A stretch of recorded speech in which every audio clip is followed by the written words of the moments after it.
علی بھائی مجھے free visa ملا اور میں نے 6,000 ریال میں سیل کر دیا، کیا وہ ریال میرے لیے حلال ہے؟ اگر تو میرے بھائی وہ جو آپ کو ویزا ملا وہ آپ بیچ سکتے تھے،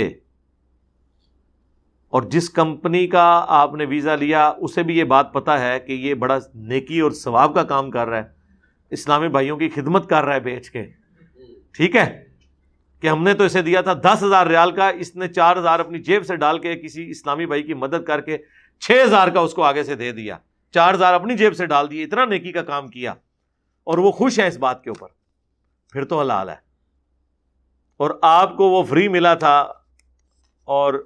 اگر وہ سعودی کمپنی کو پتہ چل جائے کہ اس طریقے سے ہمارے یہ ویزوں کو آگے بیچ کے غریبوں کا استحصال کر رہے ہیں، تو آندھا پاکستان کو ویزا دے نہیں چھوڑ دیں وہ، تو ظاہر ہے پھر حرام ہے۔ صحیح مسلم کی حدیث، گناہ وہ جو تیرے دل میں کھٹکے اور تو اس بات سے آر محسوس کرے کہ لوگ اس پر مطلع ہوں گے۔ اچھا، اس طرح کی جتنی باتیں ہیں ان کے بارے میں وہ ایک کامن حدیث ہے ترمذی میں، حسن ابن علی کہتے ہیں مجھے نبی علیہ السلام نے وصیت کی تھی کہ جو چیز تمہیں شک میں ڈال دے تم اسے چھوڑ دو، سچائی اطمینان عطا کرتی ہے اور جو جھوٹ ہے وہ بے سکونی انسان کو دیتا ہے۔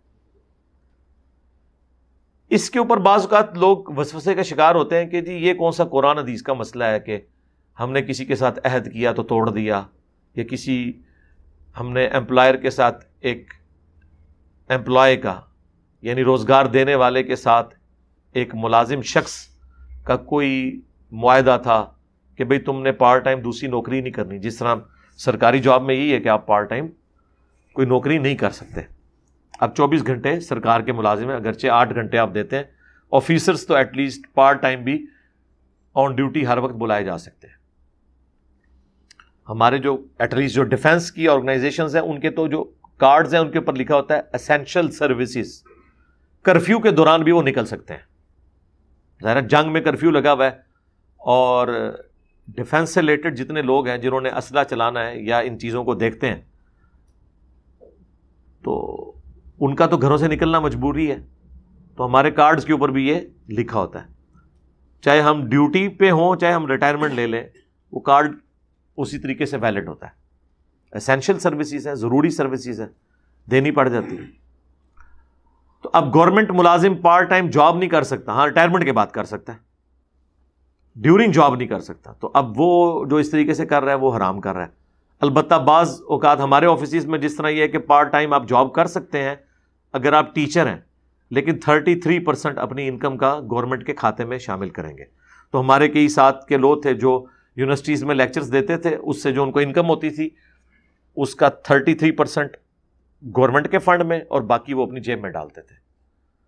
لیکن وہ ہوتا پارٹ ٹائم تھا، یہ نہیں تھا کہ وہ دفتر کی ڈیوٹیاں جو ہیں اس کے اندر جو ہے وہ کمپرومائز ہو رہی ہوں، نہیں۔ تو یہ معاملات الگ ہیں۔ تو ان ساری باتوں کے اوپر یہ کہنا کہ یہ کوئی قرآن و حدیث نہیں، سرکار قرآن و حدیث ہے۔ سورہ بنی اسرائیل میں جو اللہ تعالیٰ نے 10 کمانڈمنٹس نازل فرمائی ہیں ان میں سے ایک کمانڈ یہ ہے وَأَوْفُوا بِالْعَهْدِ، اور عہد کو پورا کرو، بے شک عہد کے بارے میں تم سے سوال ہوگا قیامت کے دن۔ اور مسند احمد کی حدیث کہ نبی صلی اللہ علیہ وآلہ وسلم نے فرمایا جو شخص اپنا عہد پورا نہیں کرتا اس کا کوئی دین نہیں ہے۔ اور بخاری اور مسلم دونوں میں حدیث کہ منافق کی 4 نشانیاں، چاروں پائی جاتی ہوں تو پکا منافق ہے، ایک بھی پائی جاتی ہو تو کسی نہ کسی درجے نفاق کے اوپر وہ ہے، اس میں بات کرے گا تو جھوٹ بولے گا، عہد کرے گا توڑ دے گا، جھگڑا ہوگا تو گالی گلوچ کے اوپر اتر آئے گا۔ اور یہ آپ کو اکثر لوگوں میں نظر آتا ہے، لیکن ہم انہیں کیا کہتے ہیں؟ یہ اعتقاداً منافق نہیں ہے، یہ عملاً منافق ہے، عقیدے میں یہ لوگ مسلمان ہی ہیں۔ تو اس میں ایک یہ چیز بھی ہے کہ عہد کرے گا توڑ دے گا۔ یہ آپ کو ہمارے حکومتی اداروں کے اندر بھی چیزیں نظر آئیں گی، ہمارے پولیٹیشنز بھی نظر آئیں گی، عام مسلمان میں بھی نظر آئیں گی کہ وہ عہد کرتے ہیں، ایفیڈیوٹ لکھ کے دیتے ہیں، لیکن اسے توڑ دیتے ہیں اور پھر کہتے ہیں کہ قرآن حدیث تو نہیں ہے۔ سرکار قرآن حدیث ہی ہے، قرآن حدیث جب آپ کو کہہ رہا ہے کہ آپ نے عہد نہیں توڑنا، اور عہد توڑنے کے لیے یہ نہیں ہوتا کہ میں وعدہ کرتا ہوں، لوگ یہ بھی سمجھتے ہیں جی میں نے آپ سے کہا ضرور تھا، وعدہ نہیں کیا تھا، پتہ نہیں کتوں گل کڈی ہے۔ بھئی جب میں آپ سے کہتا ہوں کہ میں منگل کے دن فلاں جگہ پہ آپ سے فلاں جگہ ملوں گا تو اس کا مطلب ہے میں نے آپ سے وعدہ کیا۔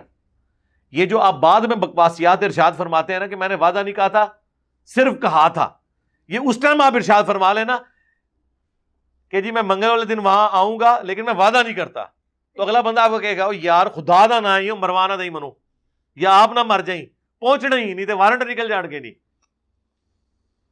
اب ہمارے کئی دفعہ کیسز چل رہے تھے، حالانکہ ہم وکٹم خود ہیں، آپ کو پتا ہے وہ سمن جب نکلتے ہیں نا، 2 دفعہ مرڈر اٹیمپٹ ہوئی ہے تو اس کے جب سمن نکلتے تھے وہ 1-1.5 سال تک تو گواہیاں ہی نہیں پڑی، الٹیمیٹلی خیر وہاں تک نوبت نہیں، ہم نے معاف کر دیا تھا۔ دوسرا کیس بھی چل رہا ہے، تو اب وہ جس نے جرم کیا ہے اس کے تو سمن نکلتے ہی نکلتے تھے، اور میرے اور عثمان بھائی کے بھی نکلتے تھے کیونکہ یہ گواہ تھے بیچ میں، تو جتنی فکر اس کو ہوتی تھی کورٹ میں پیش ہونے کی ہمیں بھی ہوتی تھی۔ دیکھیں ہم ایک طرف مظلوم، اوپر سے اگر ہم وہاں پہ حاضری پہ نہ پہنچ سکے تو ہمارے بھی وارنٹ نکل جاتے تھے کہ آپ عدالت کے سامنے پیش نہیں ہوئے۔ ظاہر قانون تو اندھا ہوتا ہے نا، قانون تو ایسا ہے نا۔ تو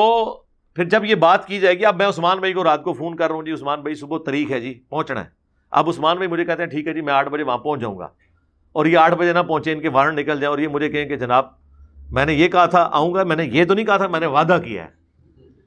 سرکار یہ وعدہ ہی ہوتا ہے۔ یہی بات اگر مجھے وہ رات کو کرے کہ میں 8 بجے کوشش کروں گا لیکن میں کوئی پکی بات نہیں کرتا میں نہیں پہنچوں گا، میں کہوں گا پھر ٹھیک ہے وہ سنتری لین گے تو آپ بھائی۔ تو یہ ساری باتیں بعد میں لوگ کرتے ہیں، یہ پہلے کرنی ہوتی ہیں۔ جب آپ کسی کو زبان دے دیتے ہیں نا، پھر زبان سے آپ نے پیچھے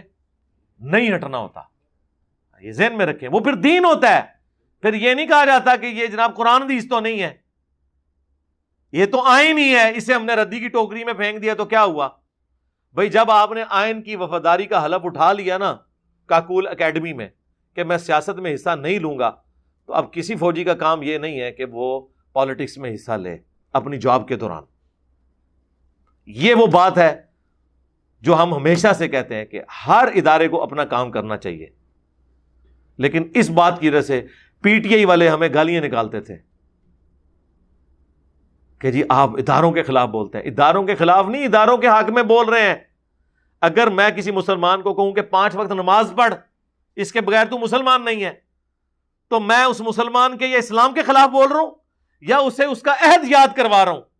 کہ جس کی بنیاد پہ وہ مسلمان ہے، عہد یاد دلا رہا ہوں۔ تو اس طرح اگر ہم کسی ریاستی ادارے سے کہیں کہ آپ کا کام نہیں پالیٹکس میں آنا، تو ہم اس کو اس کا حلف یاد کروا رہے ہیں، یہ تو اس کے ساتھ خیر خواہی کر رہے ہیں۔